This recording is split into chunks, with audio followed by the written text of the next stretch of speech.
When I say girls' trip, what comes to mind? I know when I think of a girls' trip, I think of a spa trip to a resort for a luxurious long weekend with my friends, or maybe shopping in the big city, maybe a few days at a mountain cabin or at the beach, drinking rosé and reading the latest beach-worthy book. Would you be up for hiking, maybe to Machu Picchu or the Camino? This is where you would get to meet women from all over the country who have a spirit for adventure and a desire for a deeper connection with nature and their fellow sisters.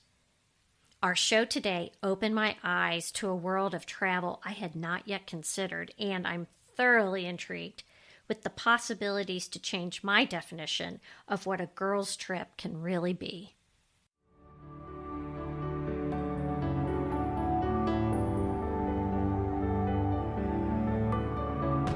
Health, wellness, career, family, life, and the better side of 50. I'm your host, Michelle Folan, and this is Asking for a Friend. Hello, everyone. Today's guest has many years of experience in the travel industry and wanted to take her love of travel and encourage other women to come together who are seeking new experiences, goals, and passions, enabling them to often step out of their comfort zone for real personal growth. The name of her organization is Women for Adventure.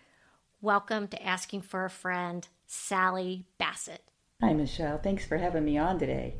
Oh, I'm so excited you're here. And I wanted to mention to our listeners how organic our meeting was. So may I share the story about Barb? Absolutely. I was at the grocery store and I ran into my childhood friend, Barb. And she's like, oh, I'm kind of a mess. I just got off an airplane.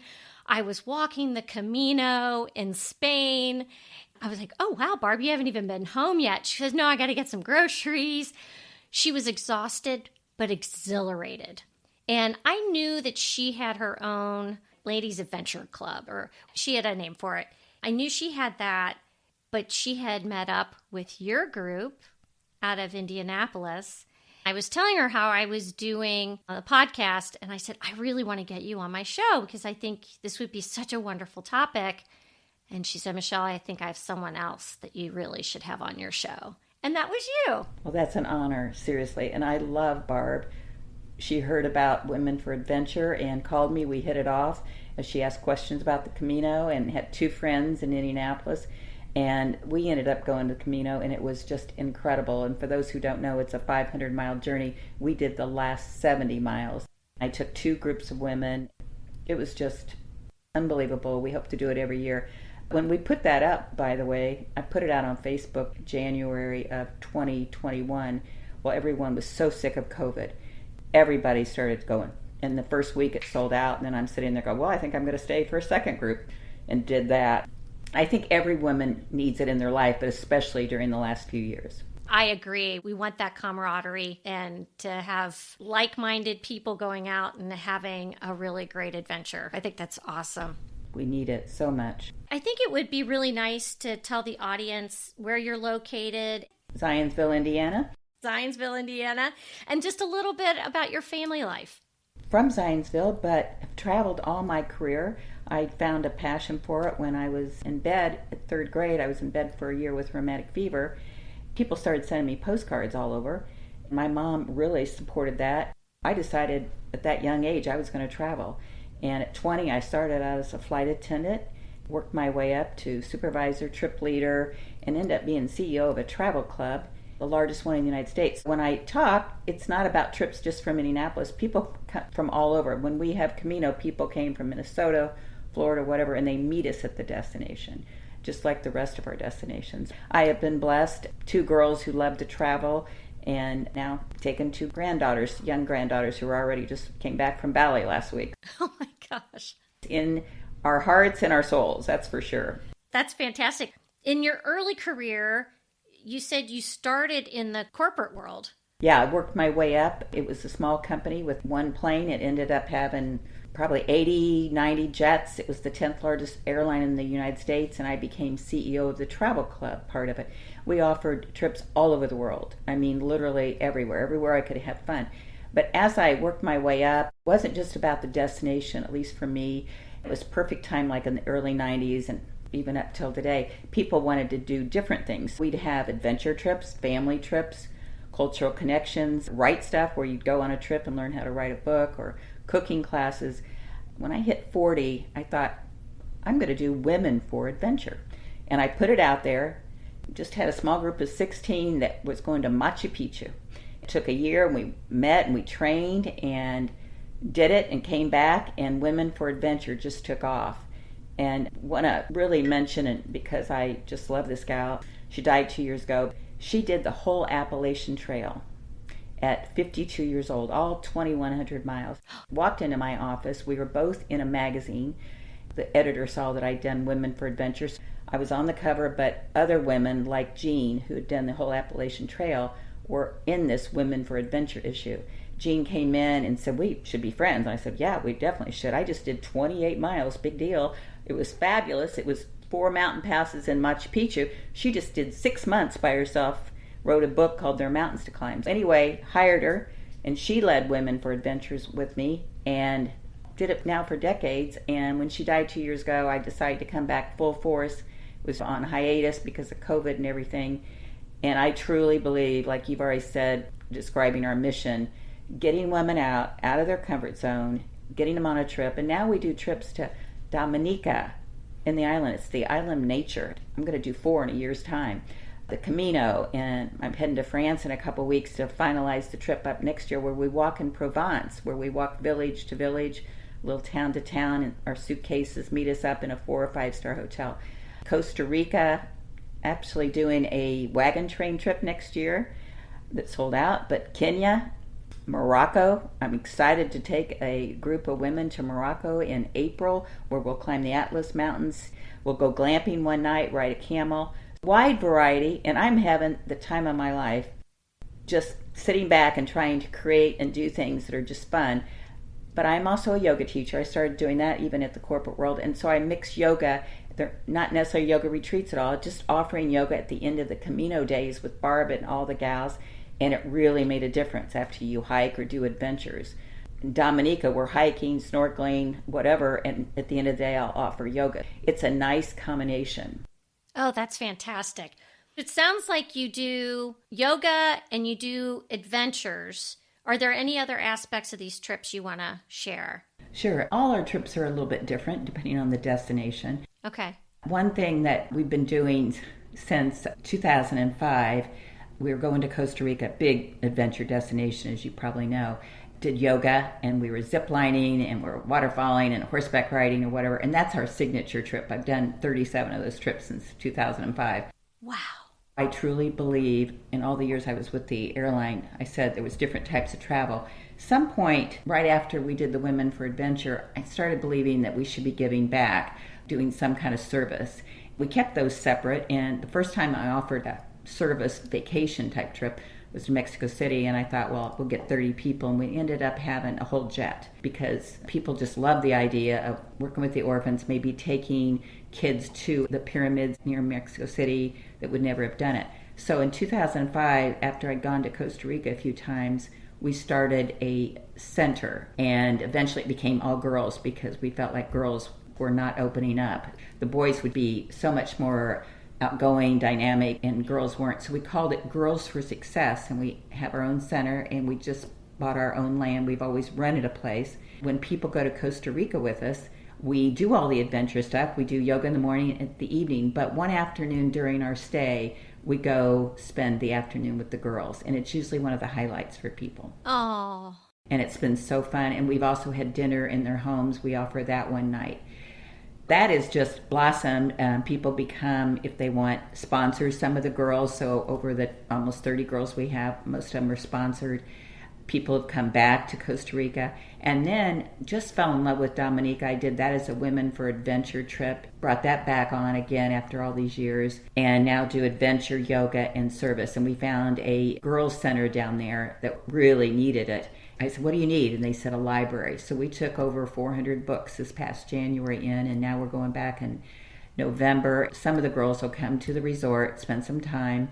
All of them came last time, but this time they want game boards. So people will take an extra suitcase, but as many books and game boards and school supplies and everything. Those two right now are two sustainable projects that we are committed to long term. When we go to Morocco, we want to spend some time with women in some co-ops, just adding that to it. I think it's one of the highlights when you can meet local people. Our trips are adventure because it's Women for Adventure. But when we can, we do add the element of girls and women. That is so heartwarming. I love that. I think it's going to be really great as you see some of these young girls become young women and get older and see how they do. Maybe they too will give back as they've been given to. And I think that's really neat. Well, that's what's been fun because 2005, like you said, that's 17 years. I've seen girls grow up, and now we had our first girl graduate from high school 2 years ago, and now she's in college, and she wants to be our teacher someday and teach English. But we teach sewing. We buy sewing machines. We have guest speakers come in. Just got a grant to bring some guest speakers from the States to teach them coding or about medicine, just different things. It's been a fun journey, I have to tell you, and just to mix that with everything. You're not going on a church mission. It's not all about that, but to have that portion, a little bit of service, a lot of cultural connections, it's really been a true blessing for the last 17 years. That's really neat. How are you funding the school then? The school is basically funded by the $500 yearly sponsors, probably out of a group of maybe 20 that I might take to Costa Rica in November. I'll always get about 3 sponsors. I have to bring up Jean Deeds again, the one I mentioned that did the whole Appalachian Trail on her deathbed 2 years ago. She gave us money. It's a sizable grant or a gift, and we just purchased the land a couple of months ago in Costa Rica. Now we're going to build it. I just got off the phone right before you and I started talking with Costa Rica, and the school's going to cost $15,000 to build, and Michigan State University is going to donate 5, and we hope to raise 10 this fall. A lot of it, if it's a capital campaign, it's just every few years. We haven't done a capital campaign in years. We've had the school totally beautiful with computers and sewing machines and supplies, but to build our own school long term, to think that we can build a school now that we've purchased the land for $15,000 is amazing. And we love Michigan State University. They've been involved forever. They love bringing students down to our program. My jaw's on the floor. This is just incredible. Well, thank you for listening and understanding, because that was a lot in a few minutes. It's been fun to see a few trips going, yoga trips, to where we are today. Yeah. Because of the people that travel. You talk about, and this is on your website, women of like mind. What defines women who tend to want to join your trips? Well, we get all ages, which is fun. And the first time I did Dominica years ago, but I did it again this March. It was so fun. No one knew each other. I don't think anybody roomed together. I had 2 sisters, but everybody else came on their own. I match them, which we've always done, but all like-minded, all excited. Most hadn't been on a plane for almost 2 years. To be hiking 3 different areas of the island, and then snorkeling one day and kayaking, but eating farm-to-table meals up at this beautiful Jungle Bay resort. There's nothing like it. And then 2 weeks after we get back, we have a little reunion, and now we're going to walk next week, so we stay in touch. And that can't always be done. I know we're having reunions this fall that Barb was on. The Dominica groups are having the reunion. They are like-minded, whether they stay in contact because they live in another city or they're not close to somebody they met. It's not just traveling. It's the whole, I don't want to say spiritual, but the bonding, the camaraderie, the laughter. It's like being able to walk and share everything and know that it's sacred. It's women. It's women bonding. It's a safe place. It's a sisterhood of sorts. It is a sisterhood. I have to imagine that every once in a while you get women that have maybe gone through a difficult time. Maybe they're struggling being empty nesters and they need something else, or they want to stretch themselves. Maybe they've lost a spouse. Yeah. Thank you for bringing that up. I think that's what's good, that they can be there and be accepted. A gal on one of my trips last year had lost a son. I saw her healing, and now she's coming back again for another trip. I know she was trying to go through the grieving process, but just to be able to get away, a different environment, to be by herself if she needed to, it was just a really good thing. And then empty nesters, we get that a lot. I bet. Because that's hard. And that's one thing I really say, just as soon as the kids go, have a carrot in front of you, whether it's with us or whatever. It doesn't matter. I'm not trying to promote our trips. Just find something that gets you out of a comfort zone. Try something different. Book a class. But it's a hard thing. I cried all the way when my daughter was dropped off at college. So I know. Oh, sure. It's a different phase of life. Mm-hmm. And that was part of the reason I wanted to do this podcast, because I think this can be our best time. Yeah. We're in a great place. We have that life experience and so many great years behind us, but I think the good stuff's to come. I really do. Yeah. I have to say, I think every decade gets better, and I mean that. So when somebody's 40 out there listening, it just keeps getting better. I agree. Or if you're going through a difficult time. So just make the most of it, and life's good. I agree. I wanted to ask you, because obviously you're an adventurer, but was there a trip that you would say that was my most personally challenging trip? Well, it's funny, and everybody does laugh. I remember in the office, I've been to over 120 countries, and adding on to that all the time, people laugh and say, Sally, whatever's your last trip is your favorite trip. And that's the truth. You know, Camino, I couldn't come down from the high. I wanted to go back. I did love Machu Picchu. That was probably because maybe it was my first adventure trip, but it's also because of the culture. Everybody from a different village wears a different hat, and it's spiritual seeing Machu Picchu, but then meeting the people. But I've been to India 5 or 6 times, hoping to take a group back there through my foundation, peacethroughyoga.org. By the way, that's where all our nonprofit work is on. I'm loving Dominica right now. Just came back last weekend from Utah, the national parks, with my daughter. So I love it all. I think everybody should go to Kenya, by the way. I do. I think everybody should try that, because it's not the zoo and it's so different. But I'm not a beach person anymore. If I'm going to go, I want to be active.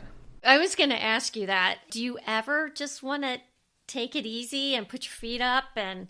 On a massage table in the ship spa or the hotel spa? I love that. It is hard for me to sit down because I love hiking. My goal is 1,000 miles a year. I decided to do that 2 years ago. I recommend to all your listeners, it doesn't have to be 1,000. It could be 250 miles or 500, but just keep track of it. Just the hiking miles that you do. It's a great goal. And then the next thing. My favorite quote is Eleanor Roosevelt saying, do what you cannot do. Yep. Helen Keller, life is a daring adventure, nothing at all. So I've always believed in that carrot. And I'm thrilled that my daughter's following my footsteps, because she's taken me to Antarctica over Christmas, and it's my last continent, and because she's taken a group. This is great. Hey, I'll tag along. Yeah, I was thrilled. Oh, that sounds great. I think it's really important to mention that there is a health benefit to all of this. It's not just taking the great trip Yeah. to Machu Picchu. It's also, we've got to keep moving. Yeah. And I think just from a health perspective, I need to bring this up, because walking in itself, I mean, running's good, but walking just in itself is so incredibly beneficial. And everybody can do it. Everybody can do it. There's a study out there that was done on senior Olympians. A lot of them had the bone density of people in their 20s and 30s, and it's because of that impact. Yeah. If I can just encourage people, and I'm sure you do too, that just staying active is probably one of the biggest gifts we can give ourselves. Yeah. As we age. This is our time. Well, I have to just share one story, because one of my favorite yoga students, she's 95.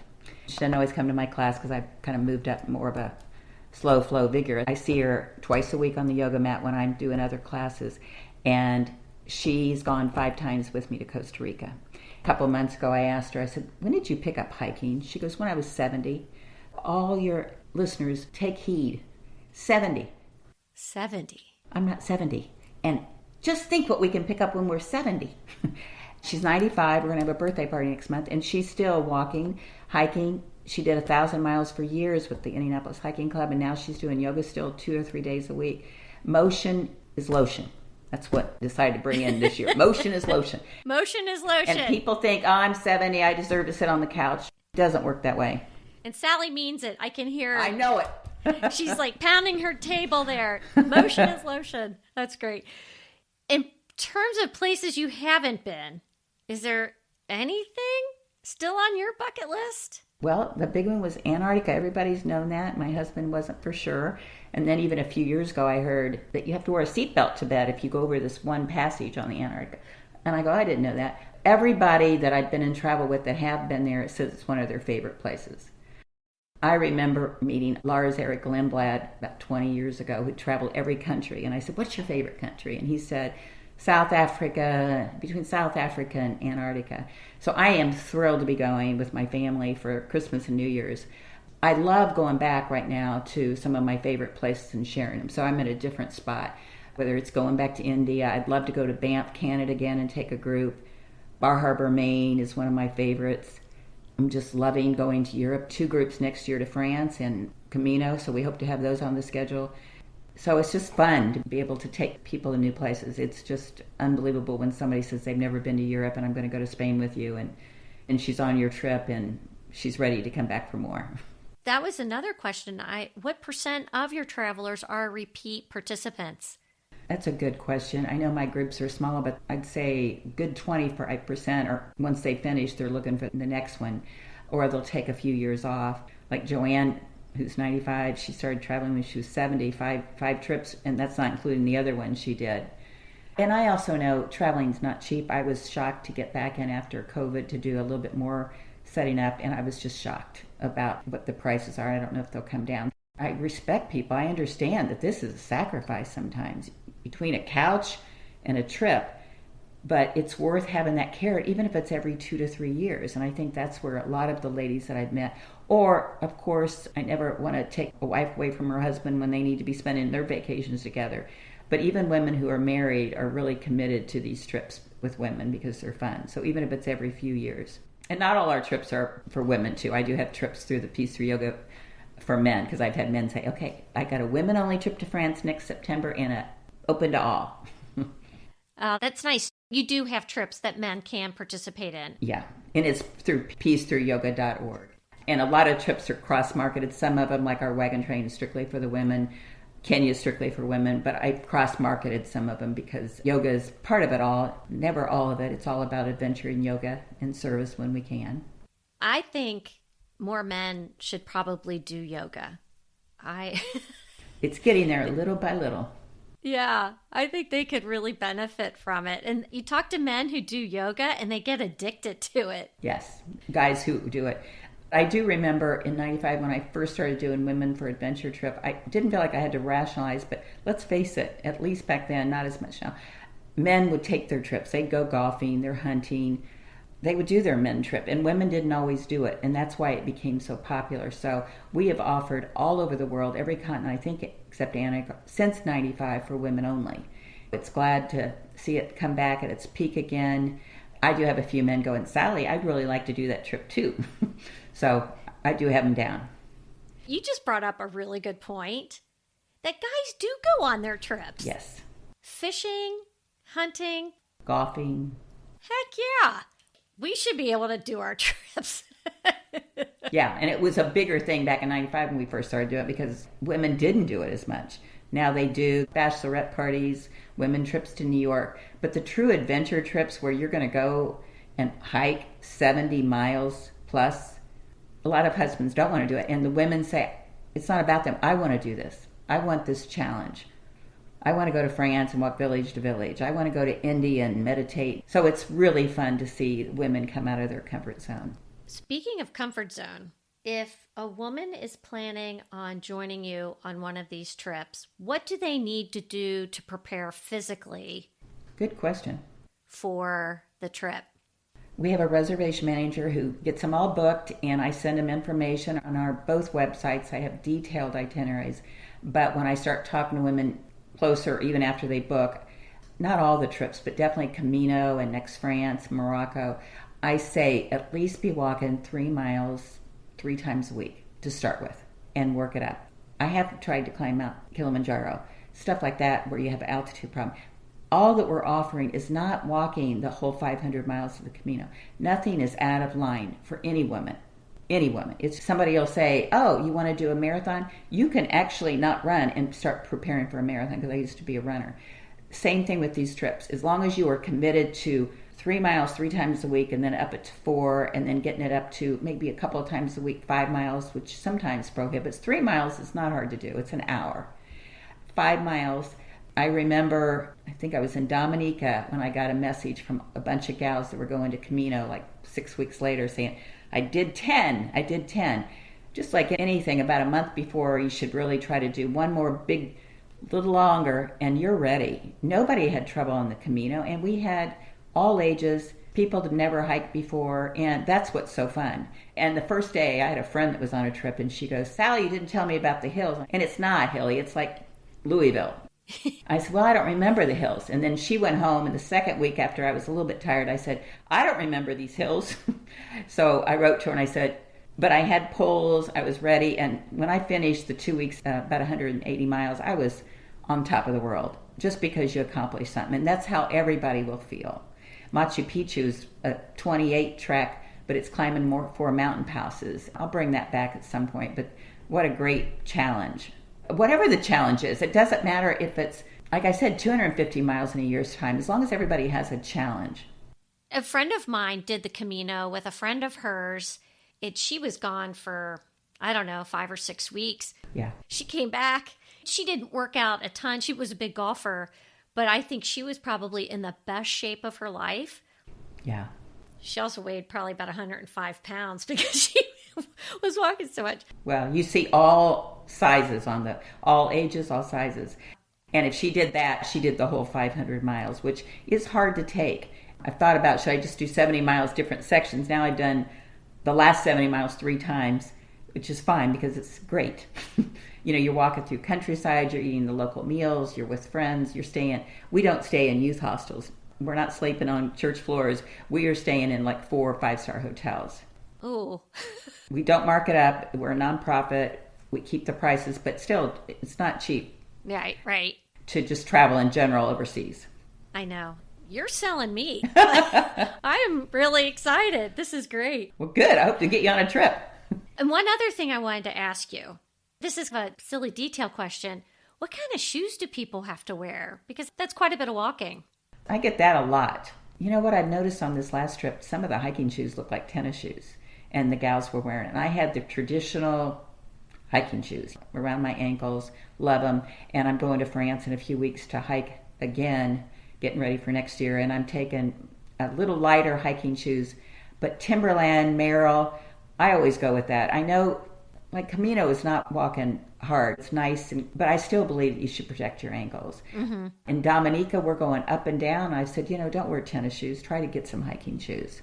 Okay. Morocco, we're at little mountains, but not as far as we did on the Camino, but it'll be a fun challenge, but nothing anybody can do. You do need a good pair of hiking shoes. Even if you're going to walk around, if you're going to be a hiker, go get some and wear them around the house, because if they don't work, take them back. But the worst thing you can do, and I've only done it once, I couldn't even believe it after all the years saying, don't try them out while you're on the trip. Break them in. That's good advice. One other question I just had, and I got to ask this. Are there other organizations around the country that maybe not just like yours, but similar? Have you noticed that this is becoming a more popular platform? I've 1 or 2. When I was in Camino, the group that was there before was a Canadian organization that was offered like this. I think this will grow and grow. I brought on a new gal who'll be president of it. I'll always be founder and leading or whatever, but a president to take it to another level with more trips. And I'll keep doing my 6 to 8 trips a year. The one thing that I noticed, I did do my doctorate at Purdue on this whole thing of volunteerism, where you go on vacation, make it just part of it. You should have an offering of horseback riding, sunset sailing, and work at an orphanage. That was a big thing when I was trying to grow the concept. Went over to Geneva and did a big conference, travel around the world, and it was new, and it didn't take on as much as I'd like. So I think with us, I think that's why people have gravitated to our yoga trips through the years, because we offered the service element wherever we went, whether it was India, Serbia, wherever we went. It was always part of it, and that's what made it good. Wouldn't you think it would be neat for women just locally to start a little group on their own to just get out and walk in their neighborhood or their town, go explore a new park, go check out the new developments downtown, or you can start small, do something locally, and then still do your big trip? Michelle, I'd be so remiss that you brought that up and I didn't mention it. We have what we call Women for Adventure chapters. Doesn't cost anything. We're just trying to do exactly what you just said. We've got 6 or 7 because our website was just new last year when we put it up. Some gal called me recently and she said, I live in Fort Wayne and I want to call it Women for Adventure in the Fort chapter. Our webmaster is getting it up on the website and she is on her 2nd successful local thing. So I have my own chapter, Zionsville chapter, and women meet me every Monday at 11 o'clock. And we walk a little over 3 miles, and this week we're going to have a picnic, but it's basically that. And then we'll take one of the national parks in Indiana. There's 24 of them, and so we're trying to hit one at a time. But there is an au pair in Connecticut that started one with her friends, one in Florida. If any woman is out there, we just give you a page. It's not a page where you can put all your activities, but your mission statement about the president or whatever you want to call the leader. Call yourself Women for Adventure Hot Mamas or over 50. But look on the website for that because we will expand that with more support as they get bigger, t-shirts, whatever. But right now, just do what you said. Get a group together, have a fun name. And I had a girlfriend, it's not on the website yet, she's going to call it the Indiana Jean chapter. She is going nice and strong, but after our founder, one of our founders, Indiana Jean, that's what her name was on the Appalachian Trail, Indiana Jean. Aww. We're thrilled, and a lot of women are following Carol Brown at her chapter right now. Lots of women, because they love the whole concept of meeting locally. Fantastic. That was super important. Thank you. If you don't travel abroad, just do something locally. I love it. I would love for you to tell the listeners how to find you. Well, it's womenforadventure.com. This has been a new website, so when you Google it, we're finding that we don't come up to the top, so I know we've got people working on that. Somebody that's in management, I said, don't fret, just say womenforadventure.com. Just make sure you spell it out, and you'll go right there, and it's a fun website. And the other one that's been around since, like I said, 2005 is Peace Through Yoga, through spelled out, THROUGH, yoga.org, the nonprofit, and you'll see many of the trips listed, but also tells about the Girls for Success in Dominica and Costa Rica. I've got some yoga videos up there, just gentle yoga that people can do in their home for free, or you can go to YouTube and try yoga yourself. But just the combination, and I love exercising, but I think yoga and hiking are 2 great things, or if you're a runner in yoga. Very complimentary. If people have questions, my email's on there, sally@peacethroughyoga.org. I welcome them. If they have questions, it doesn't have to be about our 2 websites that I've mentioned. Any kind of questions, I'm open to it. sally@peacethroughyoga.org. Sally, thank you for bringing your wonderful energy and passion to the show today. Well, thank you, Michelle. It has been a blessing, and, it's all a God thing. Truly. I just feel so blessed. It's my way to give back to the world. I hope everyone out there just sees it like I do, that you are blessed, you've got a body, get moving, and your glass is not half empty, it's not half full, it should be overflowing. Yes! Great words. Thank you. Thank you.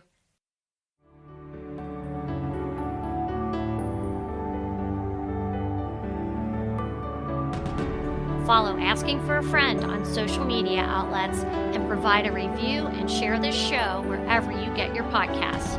Reviews and sharing help us grow.